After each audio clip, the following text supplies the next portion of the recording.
Every one of water's properties is unique, and they do not easily fit into the generally accepted laws of physics. Science has not yet been able to answer the question of why water is the only substance on the planet that can exist in three states: liquid, solid, and gaseous. Why does water have the highest surface tension of all liquids? Why is it the most powerful solvent on Earth? And how, in defiance of the Earth's gravity, is water able to rise through the trunks of gigantic trees against tens of atmospheres of pressure?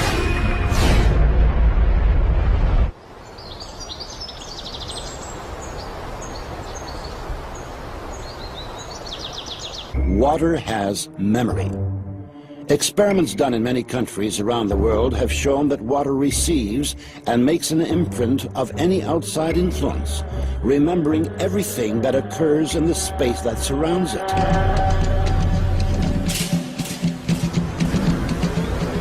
Any substance coming into contact with water leaves a trace in the water. Had our ancestors guessed this when they used silver vessels to turn ordinary water into healing water? It is today the best antibiotic that is made, as good in Afghanistan and Iraq. The American army uses this water, 1 atom per 100 million, to kill all the germs in a wound. So the President of the United States uses this water to keep infectious bugs from his hand. So I said, how can this water be? As it records information, water acquires new properties, yet its chemical composition remains unchanged. So their theory was the chemical composition of the water is important. Now the sensational news is that that is nonsense. The structure of water is much more important than the chemical composition.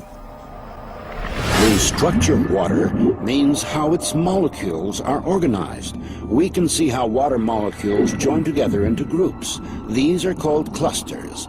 Scientists came up with the idea that these clusters work as memory cells of a certain sort, in which water recalls the whole history of its relationship with the world as if on magnetic tape. If you consider a cluster as a group of specific molecules, then it can survive only a short amount of time.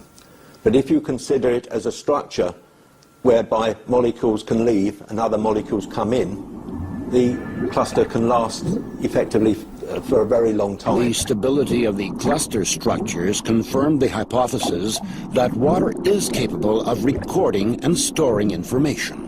It may be the single most malleable computer, which can, it's like a computer memory. It's the memory of information. We must know how it is arranged. It is like the alphabet. If I give you the alphabet, you don't know a word, you don't know a letter, you don't know a sentence. So the molecular structure is the alphabet of water. And you must make a sentence out of water, and you can change the sentence. Depending on age, a human being is 70 to 90% made of water. An adult drinks approximately 2.5 liters of water each day in order to sustain his normal life functions. Another 1.5 liters is absorbed through the skin during bathing or showering.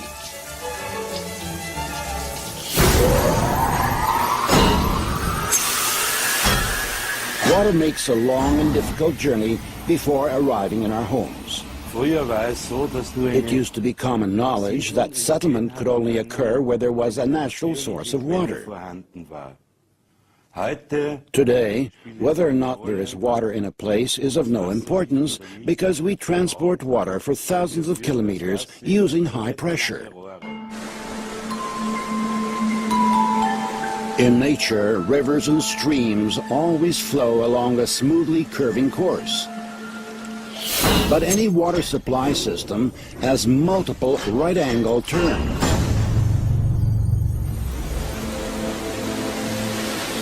The natural structure of the water breaks down more and more with each such turn. Water from a water supply system which flows into our homes through pipes has various forms, crystals of various forms, but they're all deformed. That is, it may look like this, it can look this way, or have these crystals and many other arrangements, but you won't see any symmetry or beauty. It is well known that the water supply in many large cities is a closed-loop system. After undergoing aggressive chemical purification and passing through powerful filters, the water in these systems is returned to our homes, still remembering the chemicals and the violence it was subjected to. Even stronger, however, is the informational pollution that water accumulates as it flows down kilometers-long pipes through thousands and thousands of houses and apartments.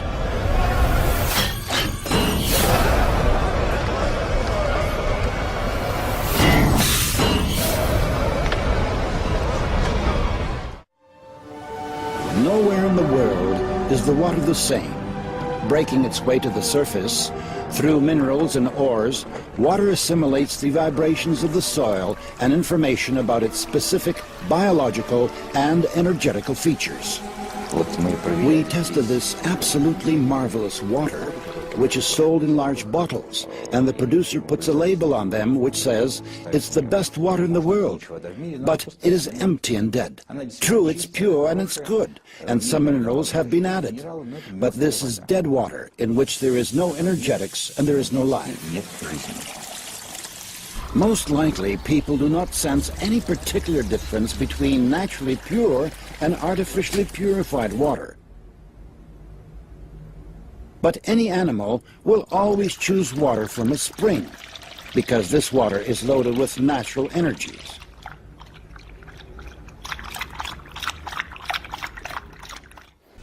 In 1995, Dr. Emoto Masaru was the first one to record musical impressions on water. In Dr. Emoto Masaru's laboratory, they allowed water to listen to music, after which they flash froze the water. And then, under the microscope, they could clearly see the crystals that the water had formed. Here's what the music of Bach looks like.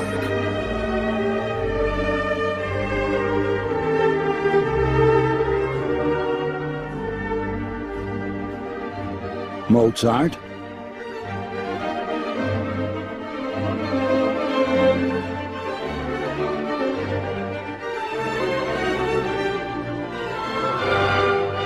Beethoven.